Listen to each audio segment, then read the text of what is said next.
ఇప్పుడు మిస్టేక్స్ అందరూ చేస్తారు. కాకపోతే విడిపోతామని అయితే ఎవరు అనుకోరు కదా. నేను అనుకోలేదు.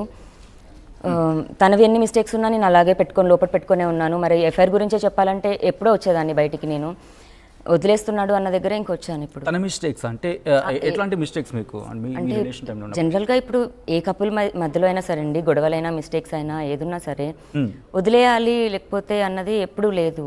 నాకైనా సరే తనకైనా సరే. మరి తనకి ఇప్పుడు ఎందుకు వచ్చిందో మరి తెలీదు. 2014లో మీ రిలేషన్ స్టార్ట్ అయిందని ఎలా ఉండింది? స్టార్టింగ్ డేస్లో ఎలా ఉండేది? అండ్ తనలో చేంజ్ ఓవర్ మీకు ఎప్పుడు కనిపించింది? చేంజ్ ఓవర్ అన్నప్పుడు అంటే ఇప్పుడు అమ్మాయిల దగ్గర టాపిక్ వచ్చినప్పుడు మాత్రమే నాతో ఇబ్బందిగా ఉండేదండి. అంటే ఎట్లా?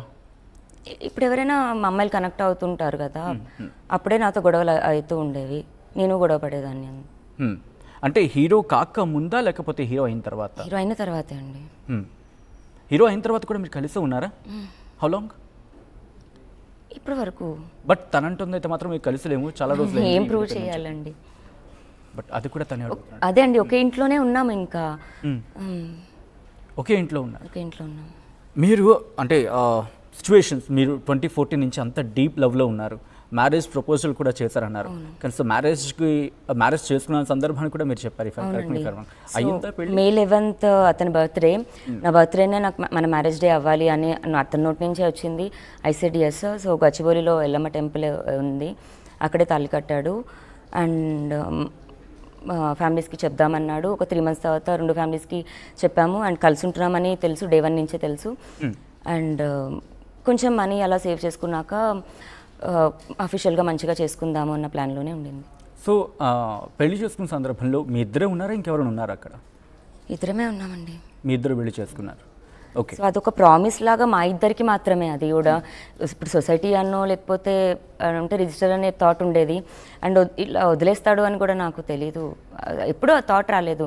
ఉండుంటే నిజంగానే అతను అన్నట్టు మనీ వేసుకోవడమో లేకపోతే వెనకాల ఏదో వేసుకోవడమో లేదా సేవ్ చేసుకోవడం అన్న చేసుంటే అయినా నిందలు యాక్సెప్ట్ చేసేదాన్ని.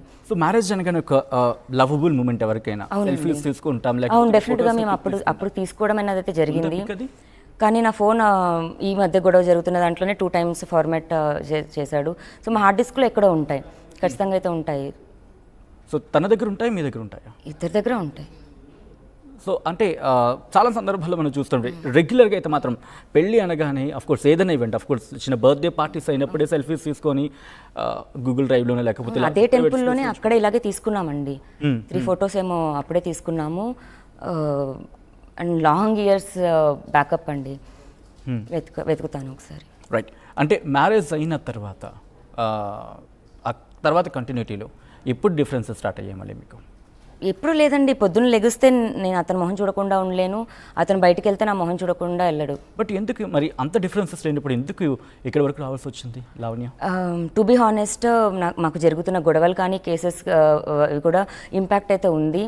నేను కాదని అనను. ఇంకా పరిస్థితులు